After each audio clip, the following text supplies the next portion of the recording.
का घास का ठंडा ठंडा ससुराल। 45 डिग्री की तेज गर्मी में टीन की छत वाले छोटे से घर में अनन्या और अरुण पसीने से बैठे तरबतर हो रहे थे। हे भगवान, ये गर्मी तो दिन पर दिन ऐसे बढ़ती चली जा रही है जैसे जंगली घास बढ़ती जाती है। अरुण, मुझे तो तुम्हारी चिंता हो रही है। इतनी तेज धूप में तुम मजदूरी का काम करोगे कैसे? कहीं तुम्हारी तबीयत खराब न हो जाए। अनन्या, मैं कर भी क्या सकता हूँ? खेती और मजदूरी के अलावा मुझे कुछ आता भी तो नहीं है। तभी दरवाजे पर रामलाल और शारदा आते हैं। पापा जी, मम्मी जी, आप दोनों आइए आइए, घर के अंदर आइए। अनन्या अपने सास ससुर को अपने छोटे से घर के अंदर बुलाती है और जमीन पर बिठाती है। और बताओ बच्चों, तुम दोनों ठीक हो ना? हाँ पापा, हम दोनों ठीक हैं। आप बताइए, आप दोनों की तबीयत कैसी है? हमारी तबीयत भी ठीक है बेटा। क्या बात है मम्मी जी, पापा जी, आप लोग कुछ परेशान लग रहे हैं। कुछ बात है क्या? नहीं बहू, कोई बात नहीं है। वैसे आज से हम तुम लोगों के साथ ही रहेंगे, ठीक है ना? हाँ हाँ मम्मी पापा, ये तो बहुत अच्छी बात है, पर इतनी गर्मी में आप लोग हमारे इस टीन के ढके छोटे से घर में परेशान हो जाएंगे। बेटा, चाहे जितनी भी परेशानी हो, अब तू और ये घर ही हमारा सहारा है। क्यों पापा जी, ऐसा क्यों कह रहे हैं आप लोगों का पक्का मकान है तो? है नहीं बहू, था। तेरी जेठानी ने जिस तरह तुझे और अरुण को घर से बेदखल किया था, उसी तरह अब हमें भी घर से निकाल दिया है, और इसमें तेरा जेठ भी शामिल है। अपने पक्के मकान में शारदा घर भर के कपड़े धो रही होती है। वहीं रामलाल खड़े होते हैं। तभी नीलम और कपड़े लाकर शारदा के सामने फेंक देती है। बहू, इतने कपड़े और हैं, इतने कपड़े मैं नहीं धो सकती। नहीं धो सकती तो घर छोड़कर निकल जाइए। नहीं नहीं बहू, धो रही हूँ मैं। हमें घर से मत निकाल। बहू, ये तुम बहुत गलत कर रही हो। अरे, धोखे से हमारे बड़े बेटे से तुमने सारी संपत्ति अपने नाम करवा ली, हमारे छोटे बेटे को बेदखल कर दिया, और अब हमें भी परेशान कर रही हो। ससुर जी, ज्यादा मुंह चलाने की जरूरत नहीं है। किचन में काफी बर्तन रखे हुए हैं, जाकर हाथ चलाइए। बहू, जुबान संभाल कर बात करो। तुम मुझसे घर के काम करवाती ही हो, अब अपने ससुर से बर्तन धोने के लिए कह रही हो? लाज शर्म पानी में घोल कर पी गई हो क्या? ए बुढ़िया, जुबान संभाल कर तू बात कर। अगर काम नहीं करोगे तो मुफ्त की रोटी नहीं खिलाऊंगी मैं। शांत हो जाओ शारदा, सिर्फ बर्तन ही तो धोने हैं, मैं धो देता हूँ। नहीं जी, ये मेरे साथ अत्याचार करती थी, मैं बर्दाश्त करती थी, पर अब ये आप पर अत्याचार करना चाहती है। अब मैं बर्दाश्त नहीं करूंगी। नीरज, कहाँ है तू? बाहर आ। शारदा आवाज देते हुए हॉल में आती है। पूरा परिवार भी शारदा के पीछे हॉल में इकट्ठा हो जाता है। क्या हुआ माँ? क्यों चिल्ला चिल्ला कर तमाशा मचा रही हो? देखो ना, इतनी तेज गर्मी हो रही है, मैंने कामों में थोड़ी मदद क्या मांग ली? मम्मी जी तो बात का बतंगड़ बनाने के लिए तुम्हें बुलाने लगी। मम्मी, अगर घर के कामों में तुम नीलम की मदद नहीं कर सकती तो घर छोड़ के चली जाओ, तुम्हारे खर्च के पैसे बचेंगे। उन पैसों से मैं नीलम के लिए नौकरानी रख दूंगा। वाह बेटा वाह, क्या दिमाग लगाया है। मुझे गर्व है कि तू मेरा बेटा है। शाबाश। चलो शारदा, हमारा बेटा एक बहुत अच्छा पति है। एक पति को अपना पति कर्तव्य निभाने दो। हम अपने छोटे बेटे के पास चलते हैं।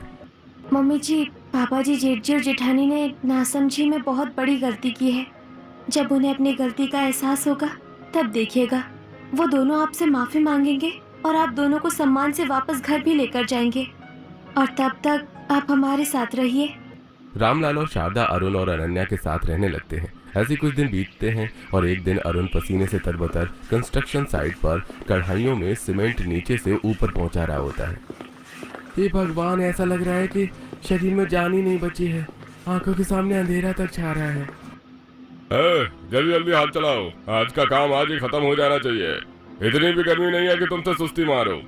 नहीं, मैं रुक नहीं सकता। अगर मैं रुक गया तो ठेकेदार मेरे आधे दिन के पैसे काट लेगा।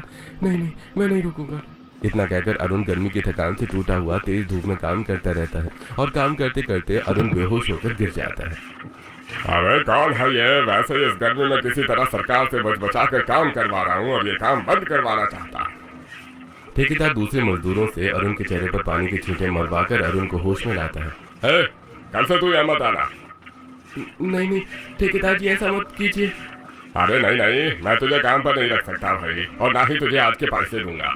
कल को तू बेहोश होकर ऊंचाई से गिरा तब तो मैं बर्बाद हो जाऊंगा। जिसके बाद अरुण उदास होकर धूल मिट्टी और पसीने से सना घर लौटता है। ये क्या अरुण, इतनी धूल मिट्टी कैसे लगा ली है शर्ट पर? अनन्या, मैं मजदूर हूँ, धूल मिट्टी तो लगती रहती है, इसमें इतना हैरान होने की कौन सी बात है। काम पर तो तुम रोज जाते हो, इतनी धूल मिट्टी तो नहीं लगती है। खैर तुम हाथ मुंह धो लो और कपड़े भी बदल लो। घर के बाहर अरुण हाथ मुंह धोता है और फिर कपड़े बदलकर अपने परिवार के साथ बैठ जाता है। अनन्या, बहुत भूख लगी है, खाने में क्या बनाया है? वो अरुण, अभी मैंने कुछ बनाया नहीं है। तुम्हें दिहाड़ी के पैसे मिले होंगे ना, पैसे दो, मैं सब्जी लेकर आती हूँ। पैसे तो नहीं मिले हैं, घर में कुछ नहीं है क्या? बेटा, बहू तो तेरे ही आने का इंतजार कर रही थी कि तू आएगा तो तुझसे पैसे लेकर कुछ बनाएगी। घर में तो कुछ भी नहीं है। क्या घर में कुछ नहीं है? और मेरे पास पैसे भी नहीं है, और शायद अभी कुछ दिन पैसे भी नहीं मिले। अब क्या करूं? अब आप लोगों का पेट कैसे भरूंगा? आप लोग परेशान क्यों हो रहे हैं? थोड़ा चावल है, मैं थोड़ा चावल बना देती हूँ। चावल के पानी में चावल और नमक मिलाकर खा लेंगे। इसकी तासीर ठंडी होती है, इससे हमें गर्मी कम लगेगी। हाँ बहू, तू चावल बना दे, हम पानी के साथ खा लेंगे। घर के एक कोने में अनन्या मिट्टी का चूल्हा जलाती है, जिससे पूरा घर भट्टी की तरह तपने लगता है। तभी सभी पसीने से तरबतर हो जाते हैं। वहीं अनन्या सबको पानी और नमक मिलाकर चावल परोसती है और पूरा परिवार पसीने से परेशान पानी चावल खाता है। ऐसे ही आज का दिन बीतता है। अगले दिन अरुण और अनन्या का मकान मालिक हरिशंकर आता है। मेरा महीना लग गया है, लाओ भाई मेरे मकान का भाड़ा दो। हरिशंकर जी, इस वक्त मेरे पास पैसे नहीं हैं, आप कुछ दिन बाद आकर अपने किराए के पैसे ले लीजिएगा। मैं क्या तेरे बाप का नौकर हूँ, या फिर मैं तुझसे उधार मांगने आया जो तेरे कहने पर तुझसे पैसे लेने जाऊंगा? अरे अभी और इसी वक्त मेरा भाड़ा दे, वो भी 200 रुपए छोड़ कर। ये क्या, आप तो हर महीने 200 रुपये बढ़ाते जा रहे हैं। एक तो पैसे नहीं देते और ऊपर से कहते हैं कि भाड़ा मैं बढ़ा देता हूँ। इतना कहकर हरिशंकर अरुण को धक्का देकर घर में घुसता है और पास में पड़ा मिट्टी का घड़ा जमीन पर पटक कर फोड़ देता है। अरे रे, आपने हमारा पानी पीने का घड़ा क्यों तोड़ दिया?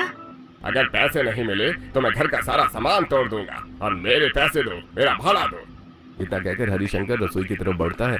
तभी अनन्या अपने हाथ का पतला कंगन निकालकर हरिशंकर के हाथों में रख देती है। फिलहाल के इस महीने के लिए आप ये कंगन रख लीजिए। अगले महीने थोड़े पैसे इकट्ठा करके हम आपको पैसे दे देंगे और ये कंगन वापस ले लेंगे। हाँ हाँ ठीक है। पर अगले महीने पैसे नहीं दिए तो तुम्हारा सारा सामान बाहर फेंक दूंगा और ये कंगन भी वापस नहीं करूंगा। इतना कहकर हरिशंकर वापस चला जाता है। बहू, ये आदमी तो बड़ा बेईमान मालूम पड़ रहा है। उसे तूने अपने हाथों के कंगन दे दिए, इतना तो वो भाड़ा नहीं पाता जितने के तेरे कंगन होंगे। पापा जी, अगर वो हमें घर से निकाल देता तो इतनी तेज गर्मी में हम कहाँ सिर छुपाते, इसलिए मैंने उसे अपने कंगन दे दिए। कम से कम 1 महीने का समय मिल गया। 1 महीने बाद तो हमारे पास किराया देने के लिए पैसे होंगे। किराया देकर मैं उससे अपने कंगन वापस ले लूंगी। ऐसे ही अगले दिन गांव का तापमान 45 डिग्री से बढ़कर 50 डिग्री तक पहुंच जाता है और गांव में मजदूरी का काम पूरी तरह से बंद हो जाता है, जिससे परेशान अरुण घर लौटता है। अनन्या, तुम्हें पता चला होगा, हमारे गांव में लेबर मजदूरी का काम पूरी तरह से बंद हो गया है। अब मैं काम करके पैसे कैसे जुटाऊंगा? हरिशंकर से तुम्हारे कंगन कैसे छुड़वाऊंगा? आप मेरे कंगन के बारे में मत सोचिए, वैसे कंगन तो बहुत आ जाएंगे, पर अगर हम पैसे नहीं कमा पाए तो मम्मी जी और पापा जी का पेट कैसे भरेंगे, उनका ख्याल कैसे रखेंगे? देख शारदा, अपने बड़े बेटे को कामयाब करने के लिए छोटे बेटे को पढ़ाई से वंचित किया। अगर हमने अपने छोटे बेटे को भी पढ़ाया होता तो आज ये दिन नहीं देखना पड़ता। हाँ जी, हमने बहुत बड़ी गलती की। अगर पढ़े लिखे संतान हमारे बड़े बेटे जैसी होती है तो हमारा अनपढ़ बेटा ही भला है। इतनी बड़ी परेशानी में भी हमारा छोटा बेटा बहू हमारे बारे में सोच रहे हैं। आप लोग चिंता मत कीजिए, चाहे जैसे भी हो भूखा तो मैं अपने परिवार को नहीं रहने दूंगा। गांव में न सही, गांव के बाहर तो कुछ काम जरूर मिलेगा। अगले दिन अरुण काम की तलाश में तेज चिलचिलाती धूप में अपने गांव से दूर दूसरे गांव तक पहुंच जाता है। वहां भी अरुण को कभी काम मिलता तो कभी अरुण को निराश घर लौटना पड़ता है। ऐसे दिन बीतते हैं और एक रात अनन्या, अरुण और रामलाल शारदा जमीन पर सो रहे होते हैं और पसीने से भीगे होते हैं। ये जमीन तो ज्वालामुखी की तरह तप रही है, ऐसा लग रहा है कि तवे पर लेटा हुआ हूँ। गर्मी ही इतनी बढ़ गई है कि दिन भर की तेज धूप से जमीन गर्म हो जाती है, जिससे रात में भी जमीन पर सोने पर बहुत गर्मी लगती है। जमीन तो सच में बहुत तप रही है।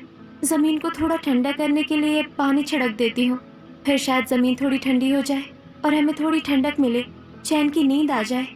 इतना कहकर अनन्या जमीन से उठती है और जमीन पर अनन्या के पसीनों से सोने के निशान बने होते हैं। अनन्या पूरे घर में पानी छिड़कती है। अनन्या, तुम्हें इतना पसीना हो रहा है और तुम कुछ कहती भी नहीं हो। इतने पसीने में तो तुम्हारे शरीर में पानी की कमी हो जाएगी ना। मुझे कुछ नहीं होगा, इसलिए आप मेरी चिंता मत कीजिए। अनन्या पूरे घर में ठंडा पानी छिड़कती है, जिससे जमीन थोड़ी ठंडी हो जाती है और पूरा परिवार दोबारा सोता है। पर पसीने रुकने का नाम नहीं ले रहे होते हैं। ऐसे कुछ दिन बीतते हैं और एक दोपहर अनन्या घर में अपनी छोटी सी रसोई में बैठी होती है। मम्मी जी, पापा जी, दोपहर हो गई है, अरुण भी आते होंगे, मैं खाना बना लेती हूँ। हाँ बहू, घर में जो भी है उसी से कुछ खाने के लिए बना ले। इतना कहकर अनन्या अपना मिट्टी का चूल्हा जलाती है, जिससे पूरा घर भट्टी की तरह तपने लगता है। चूल्हे के धुएं से रामलाल और शारदा की आंखें लाल हो जाती हैं और दोनों खांसने लगते हैं। अरे मम्मी जी, पापा जी, ये क्या हुआ आपको? अचानक खांसी क्यों आने लगी? बहू, अब उम्र हो गई है, पहले जैसा शरीर मजबूत नहीं रहा, बस इसलिए चूल्हे के धुएं से खांसी आने लगी। अरे बहू, तुम हमारी चिंता मत करो, तुम खाना बनाओ।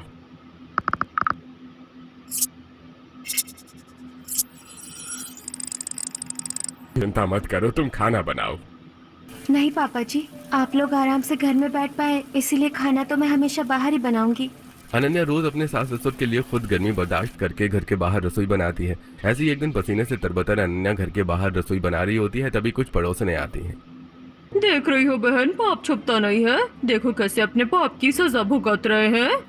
सही कह रही हो बहन, जरूर कुछ पाप किया होगा जिसकी वजह से इतनी गर्मी में स्टिन के घर में रहना पड़ रहा है और ये तपिश बर्दाश्त करनी पड़ रही है।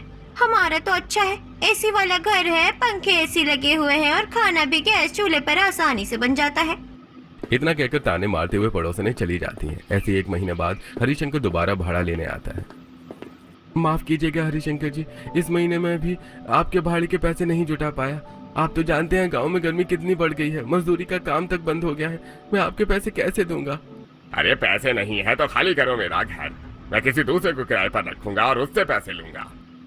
जमींदार जी, मैंने आपको जो कंगन दिए हैं, अगर आप उन्हें बेचते हैं तो उनसे हमारे कई महीने के भाड़े हो जाएंगे।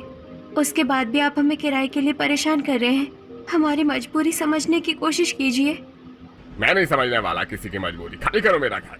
इतना कहकर हरिशंकर अपने आदमियों के साथ घर के अंदर घुस जाता है और सबके कपड़े और सामान घर के बाहर फेंककर सभी को घर से बाहर निकालकर ताला मार देता है। अब जाओ यहाँ से, तुम्हारे हरिया बर्तन बेचकर जो थोड़े बहुत पैसे मिलेंगे उससे मेरे किराए के कुछ पैसे तो निकल जाएंगे। निकल जाओ यहाँ से। हे भगवान, ये छत भी हमारे सर से छीन ली तूने, अब हम गरीब कहाँ जाएंगे? मम्मी, अब हम भैया के पास चलते हैं, शायद भैया हमें सहारा दे दें। पूरा परिवार अपने पक्के घर के बाहर आता है। नीरज भैया, भाभी, कहाँ हैं आप लोग? बाहर आइए। अरे नीलम, ये तो अरुण की आवाज लग रही है, वो हमें बाहर क्यों बुला रहा है? अगर वो लोग सहारा मांगने आए तो सहारा मत दीजिएगा, वरना 4 लोगों का खर्च हमें उठाना पड़ेगा। नीलम और नीरज अपनी बालकनी में आते हैं और देखते हैं कि हाथों में पोटलियां लिए अरुण, अनन्या, रामलाल और शारदा खड़े हैं। अरे क्यों आए हो भाई आप लोग यहाँ? कहा ना आप लोगों के लिए मेरे घर में कोई जगह नहीं है। भैया, हमें नहीं, सिर्फ मम्मी पापा को सर छुपाने की जगह दे दीजिए, वो भी बस कुछ दिनों के लिए। तब तक मैं कोई सर छुपाने की जगह ढूंढ लूंगा और मम्मी पापा को लेकर चला जाऊंगा। हमारे मकान मालिक ने हमें घर से निकाल दिया है। नहीं, बिल्कुल भी नहीं, मैं एक पल के लिए भी इन्हें अपने घर में नहीं रखूंगा, लेकर जाओ इन्हें अपने साथ। बेटा तू छोड़ हमें, तू अपना गुजारा देख, हम दोनों का क्या है, हम बूढ़े किसी मंदिर या वृद्धाश्रम में अपने दिन बिता लेंगे। पापा जी, आज बोल दिया, दोबारा कभी ये बात मत बोलिएगा। हम जहाँ रहेंगे, जिस भी परिस्थिति में रहेंगे, आप लोगों का साथ कभी नहीं छोड़ेंगे, क्योंकि हमें आपके आशीर्वाद की जरूरत है। घर की तलाश में तेज चिलचिलाती धूप में भटकते हुए पूरा परिवार गांव के बांध के पास आता है और थोड़ी ठंडक पाकर वहीं एक पेड़ के नीचे बैठ जाता है। पूरे गांव में इतनी गर्मी है, पर सिर्फ इस डैम के पास ही ठंडी हवा चल रही है, वरना पूरे गांव में तो भयंकर लू चल रही है। बहू, लू तो यहाँ भी चल रही है, पर डैम के पानी से होकर बहने की वजह से हवा ठंडी हो जा रही है, इसलिए यहाँ ठंडक है। और देखो आसपास कितनी हरियाली भी है। रामलाल की बात सुनकर अनन्या की नजर डैम के बाहर जमीन पर उगी हरी भरी घास पर पड़ती है। हाँ, आपने बिल्कुल सही कहा, यहाँ हरियाली तो बहुत है, पर ये कैसे हो सकता है? 50 डिग्री में तो गांव का कुआं भी आधा सूख चुका था, फिर यहाँ इतने हरे भरे घास कैसे उगे हुए हैं? बहू, क्योंकि ये खास की घास है। खास की घास भीषण गर्मी में भी नहीं मुरझाती है। सही कहा मम्मी जी, मुझे मेरी नानी की बताई एक बात याद आ गई। 10 साल की अनन्या गर्मियों की छुट्टियों में अपनी नानी के घर आई होती है, जहाँ अनन्या की नानी मिट्टी के घड़े के चारों तरफ खस की घास लगा रही होती है। नानी नानी, आप मेरे घड़े के चारों तरफ ये घास क्यों लगा रही हैं? क्योंकि बेटी, ये खास की घास है।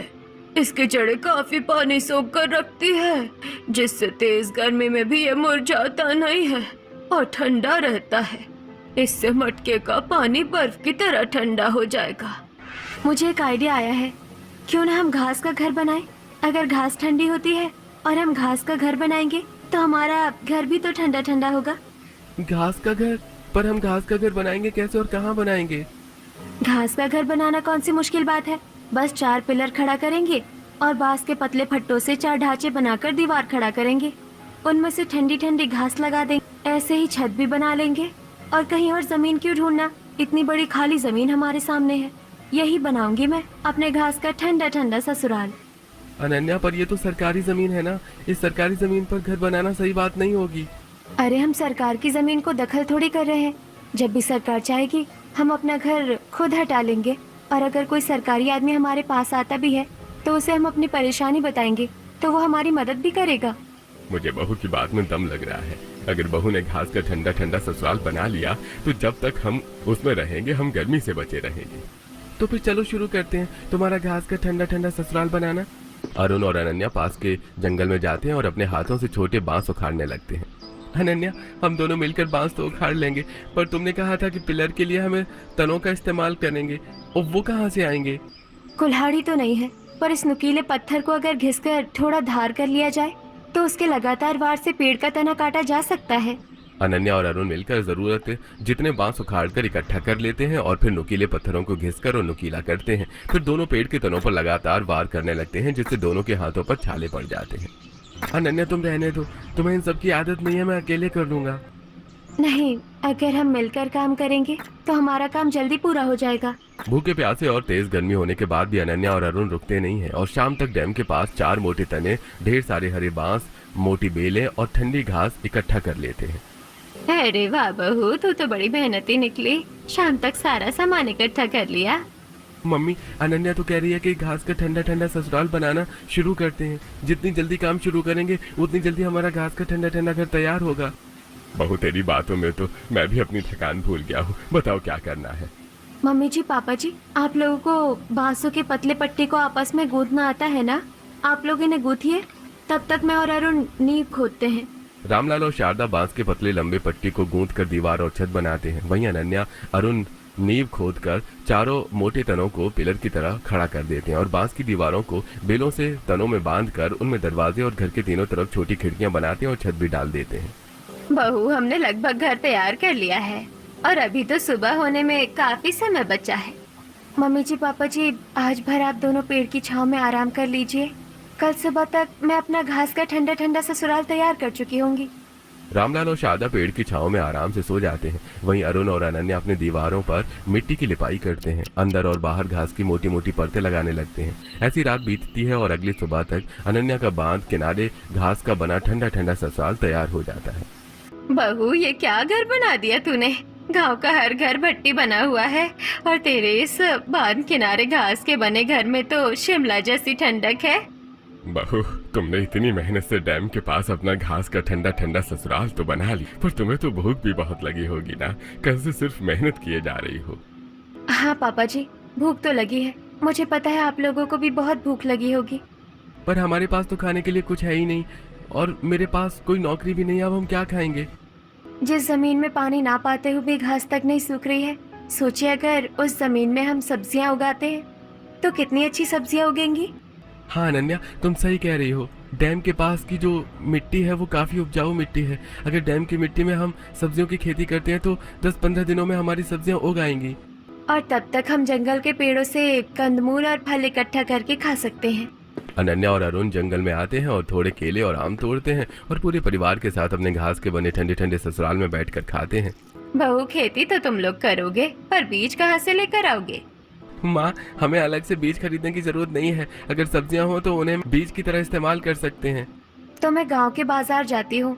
सब्जी वाले खराब सब्जियां बाजार में फेंक देते हैं, वहाँ से हर तरह की थोड़ी थोड़ी सब्जियां उठा लाएंगे। अनन्या गांव की सब्जी मंडी में आती है और एक कोने से खराब गली सब्जियों से हर तरह की थोड़ी थोड़ी सब्जियां लेकर डैम के पास आती है, जहां अरुण ने खेती के लिए जमीन तैयार कर रखी थी। अनन्या, मैंने जमीन तैयार कर ली है, अब बस हमें एक कतार में सब्जियां बोनी है। सब्जियां बोकर ढलान से आ रहे पानी के पास एक लंबा बांस लगा देंगे जिससे थोड़ा थोड़ा पानी हमारे खेतों में भी आता रहेगा और हमें अलग से सब्जियों में पानी डालने की जरूरत नहीं पड़ेगी। अनन्या सब्जियों के बीज लगाती है और ढलान से बह रहे पानी के पास एक खोखला बांस लगा देती है, जिससे नीचे खेतों में थोड़ा थोड़ा पानी भी गिर रहा होता है। ऐसे दिन बीतने लगते हैं और डैम किनारे अनन्या की हरी भरी रंग बिरंगी सब्जियां लहरा रही होती हैं। अरे वाह, इतनी सारी सब्जियां तो हम 2 हफ्तों में भी नहीं खा सकते हैं। अरे इन्हें खाना नहीं है, इन सब्जियों को हम बेचेंगे और थोड़ी सब्जी अपने घर पर बनाएंगे। सब्जियां बेचकर जो पैसे मिलेंगे उससे आटा, दाल, तेल, मसाले खरीदेंगे। अनन्या और अरुण अपनी सब्जियां गांव की मंडी में लेकर जाते हैं और उन्हें बेचने लगते हैं। अनन्या और अरुण की ताजी सब्जियां देखकर काफी ग्राहक उनके पास भीड़ लगा लेते हैं। वहीं दूर खड़ा हरिशंकर ये सब देखकर, इन्हें मैंने बेघर कर दिया, इसके बाद भी ये सब्जियां बेचने लगे हैं। सब्जियां बेचकर मिले हुए पैसे से अरुण घर में राशन भरवाता है। वहीं अनन्या घर के बाहर बांस और घास से अपनी एक छोटी सी रसोई बनाती है, जिसकी छांव में बैठकर मिट्टी के चूल्हे पर अपने हाथों की बनाई मिट्टी के बर्तनों में खाना पकाती हैं और अपने घर के अंदर पूरे परिवार के साथ बैठकर खाना खा रही होती हैं। अरे वाह बहू, यहाँ तो गर्मी का नामो निशान नहीं है। पहले तो खाना खाते समय पर सिर्फ पसीने पोंछते रह जाते थे, पर आज ठंडा माहौल और गर्मा गर्म खाना मजा ही आ गया।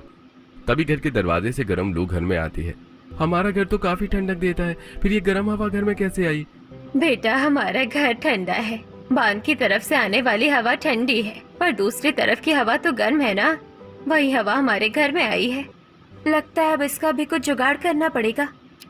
खाने के बाद अनन्या बेलों को गूंथ कर एक चादर बनाती है और उनमें घास लगा अपने घर के दरवाजे और दोनों खिड़कियों पर टांग देती है, जिससे घर में आने वाली हवा ठंडी हो जाती है। और अनन्या अपने घर की जमीन को भी मिट्टी से लीप देती है और साथ ही लकड़ियों और बेलों से चौकियां बनाती है। और रात में लकड़ियां और बेलों की एक चौकी पर रामलाल, शारदा और दूसरों पर अनन्या और अरुण लेटे होते हैं। अरुण बेटा, कल एक चादर लेकर आना। बहू ने बांध के पास घास से ऐसा ठंडा ठंडा ससुराल बनाया है कि अब हम बूढ़ों को ठंड लगने लगी है। ठीक है माँ, मैं कल एक चादर लेते आऊंगा। अगले दिन अरुण सब्जियां लेकर बाजार जाता है, लेकिन पूरा बाजार खाली होता है क्योंकि गांव में गर्मी बढ़कर 55 डिग्री तक पहुंच चुकी होती है। गांव के हर घर की बिजली जा चुकी होती है और गांव का कुआं और पानी की टंकी पूरी तरह सूख चुकी होती है।